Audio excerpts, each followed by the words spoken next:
Sekarang aku mau sharing aja tentang pelabelan anti ajaib.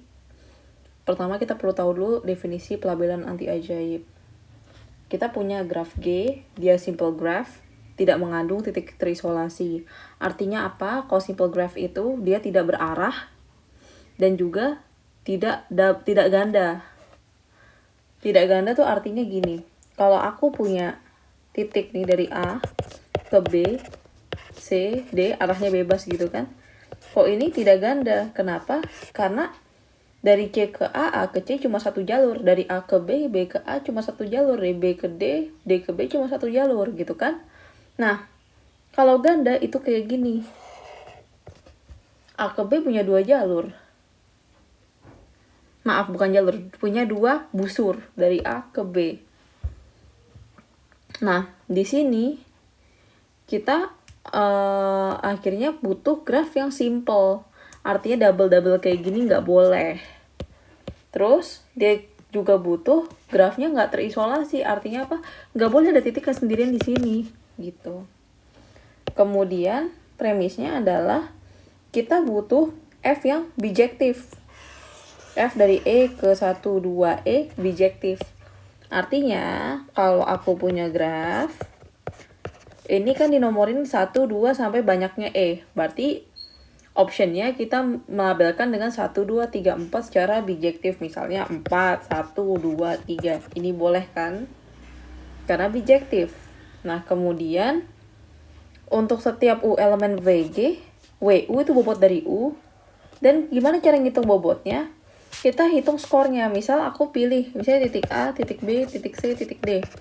Berarti kalau bobot di A, kita lihat nih, A itu punya busur, dia incidence dengan dua busur kan.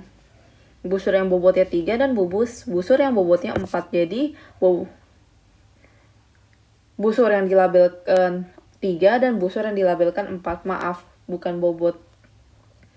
Jadi nanti kita punya WA sama dengan 4 ditambah 3, yaitu 7.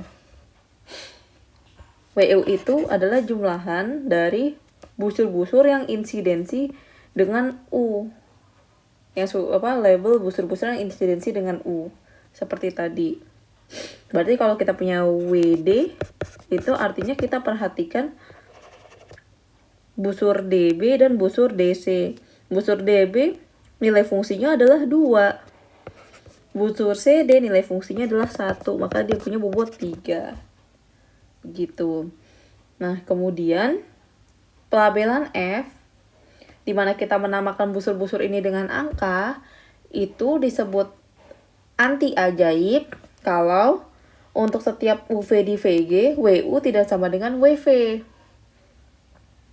Nah, pada contoh ini bukan anti ajaib. Kenapa? Karena kalau kita cek WC itu skornya kan 5.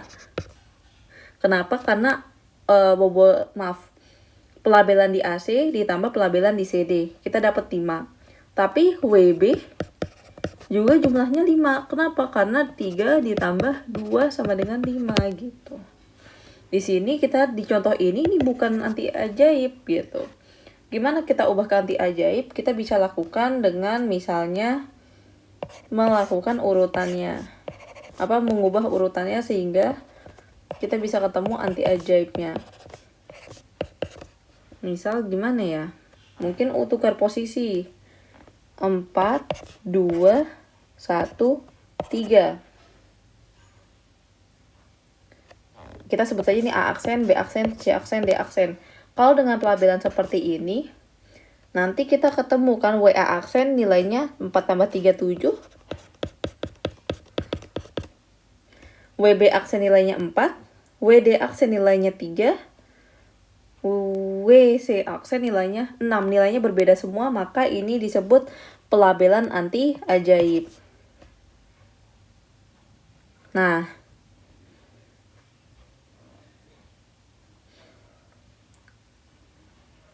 yang disebut pelabelan anti ajaib ini siapa? Si F. Karena kan yang menentukan bobotnya adalah kita meletakkan angka-angka pada busur gitu.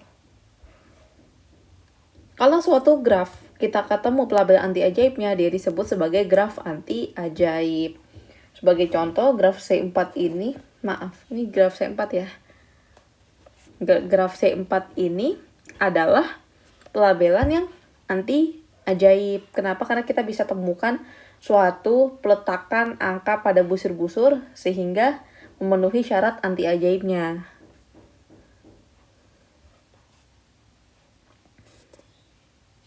Kemudian kita punya pelabelan anti ajaib lokal. Kalau tadi anti ajaib, ini anti ajaib lokal. Apa itu anti ajaib lokal? Tadi premisnya apa? Untuk setiap UV elemen VG gitu.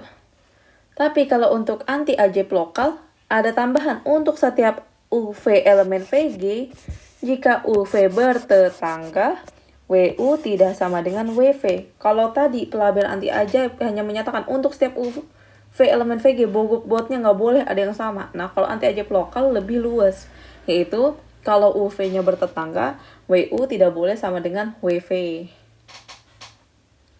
Sebagai contoh, kita tadi punya graf A, B, C, D. Kita punya urutan 1, 2, 3, 4.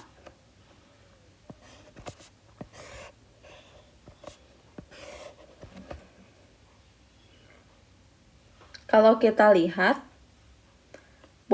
A itu kan bertetangga sama B sama C ya. D itu bertetangga sama B sama C gitu kan. Dalam arti bahwa B itu berarti nilainya nggak boleh sama apa aja.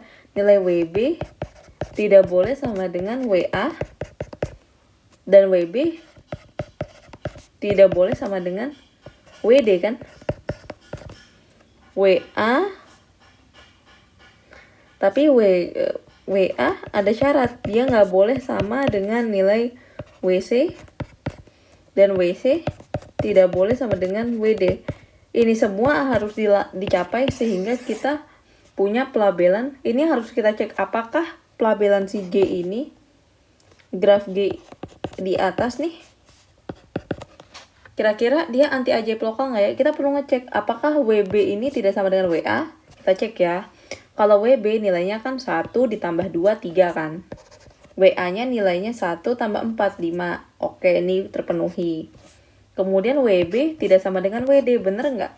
WB kan tadi nilai 3, WD-nya nilainya 5. Masih terpenuhi. WA tidak sama dengan WC. WA tidak sama dengan WC. WA nilainya 5, WC nilai 7. Dia terpenuhi juga nih. WC tidak sama dengan WD. WC tadi nilai 7, WD nilai 5, berarti terpenuhi semua. Akhirnya kita simpulkan graf G ini merupakan dia dilabelkan secara anti ajaib lokal. Sebenarnya kalau tentang anti ajaib lokal intinya kayak gitu. Sisanya pengembangan dari apa yang udah dipahami sebelumnya gitu. Semoga ngebantu ya Pak Setiawan, Kak Masda, good luck tesisnya.